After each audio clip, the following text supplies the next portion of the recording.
Hello বন্ধুরা, তোমরা সকলে কেমন আছো বলো? আশা করি প্রত্যেকে ভীষণ ভালো রয়েছো। আজকে আমি আবার চলে এসেছি নতুন একটা টপিকের উপরে, নতুন একটা ভিডিও নিয়ে। অবশ্যই বন্ধুরা আজকের এই ভিডিওটি ভালো লাগলে একটা লাইক করবে, শেয়ার করবে, কমেন্ট করবে আর প্রচুর পরিমাণে সাবস্ক্রাইব করে নেবে আমার এই ছোট চ্যানেলটিকে। কালকে আমি ধূমকেতু ট্রেলারটা আমার চ্যানেল থেকে পাবলিশ করেছিলাম, অবশ্যই তোমাদের ভালো লেগেছে, আমি দেখেছি সেটা। তো এরপরে ধূমকেতু পাবলিশ হওয়ার মানে ট্রেলারটা রিলিজ হওয়ার পর তারপরে তোমরা কি ভেবে দেখেছো তাদের ফ্যামিলিতে কি হতে পারে না হতে পারে?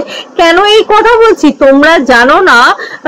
মানে রুক্মিণীর একটা ক্লিপস কিন্তু প্রচুর পরিমাণে ভাইরাল হচ্ছে, যেখানে গিয়ে কিনা রুক্মিণী কিন্তু গতকালকে মানে ধূমকেতু ট্রেলার যে রাত্রে বেরোলো, রিলিজ হলো, সেই রাত্রে কাণ্ড কারখানা দেখে ওই ব্লগ আনব্লগ ব্যাপারগুলো নিয়ে ওই শুভশ্রীর পাশে অন্য কোনো ছেলে অর্থাৎ দেবের নিজের নাম বলা নিয়ে এই সমস্ত নিয়ে বিরাট অশান্তি হচ্ছে। বিশ্বাস হচ্ছে না বন্ধুরা? তো চলো ক্লিপসটা আগে একটু দেখে নাও।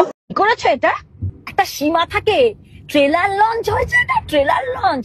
ব্লক করেছিলে, ব্লক করলে তো সেটা আমাকে একবার জিজ্ঞাসা করবে না? যা করে না, এক্স এর প্রতি যদি এতই প্রেম থাকে তাহলে আমি কি করছি? ব্লকটা যখন আমি করিয়েছিলাম খোলার আগে তো আমায় ফোন করতে হয়, ফোনটা আনো বলে আমার ফলো ব্যাক সব আমি স্টেজে দেখবো।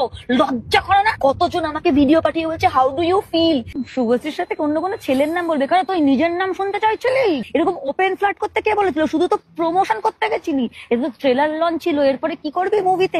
না বন্ধুরা, এটা জোকস আর পার্ট ছিল, এরকম কোনো ঘটনাই ঘটেনি। তবে কি জানো তো বন্ধুরা, তোমরা এমন করে কালকে রাত্রে ধূমকেতু ট্রেলারটা মানে রিলিজ হওয়ার পর এত ক্রেজি হয়ে গেছো, তারপরে কি কি কাণ্ড ঘটেছে সেটা শোনো।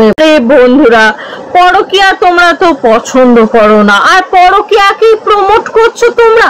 কেন বলছি এই কথা? আরে কালকে ধূমকেতুর ট্রেলারটা দেখার পর, ট্রেলারটা যেই লঞ্চ হয়েছে তারপর থেকে মানুষ কিরকম পাগলের মতন কাজকর্ম করতে লেগেছে দেখছো।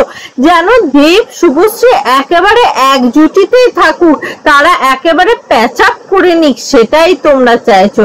কিন্তু তোমাদেরকে একটা কথা ভাবতে হবে, তারা যদি প্যাচ আপ করে নিতে বলো তাহলে তো সেটা পরকীয়া হবে, কারণ শুভশ্রীর নিজস্ব একটা সন্তান রয়েছে, মানে সংসার রয়েছে, তার উপরে তার দুটো সন্তানও রয়েছে।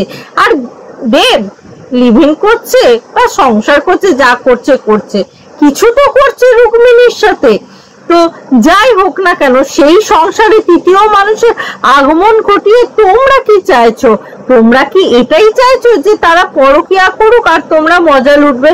কেন ভাই, দুটো সংসার নিজেদের মতন হচ্ছে, নিজেদের মতন ভালো থাকছে, এর চেয়ে আর কি বেশি চাই বলো?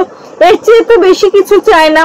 কিন্তু তোমরা এমন করছো, মনে হচ্ছে যেন ওরা পরকীয়া করলে তোমাদের মানে প্রাণে ঠান্ডা পড়বে।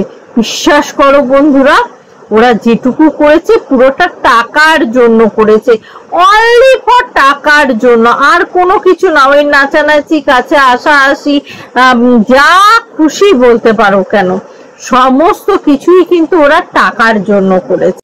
তো বন্ধুরা, আমরা পরকীয়াকে প্রমোট করি না, আমরা চাই দুজন দুজনার সংসারে ভালো থাকুক, সুস্থ থাকুক, ভালোভাবে থাকুক, সেটাই চাই। কারণ আমাদের নর্মাল লাইফে দেখো না, যদি এরকম কোনো পরকীয়া ঘটনা ঘটতো, কেউ কি পছন্দ করতো? কখনোই কোনো ফ্যামিলি পছন্দ করতো না। সেখানে দাঁড়িয়ে একজন মা যে কিনা মানে যে কিনা একটা সংসারের গৃহিণী হয়ে গেছে, তার সাথে সাথে অভিনয়ও করছে, হ্যাঁ, সে কিনা এরকম কাজ করলে তার সংসারটা কি হবে সেটা একবার ভেবে দেখেছো? অবশ্যই বন্ধুরা, আমরা কিন্তু কখনোই পরকীয়াটাকে একদম প্রমোট করব না।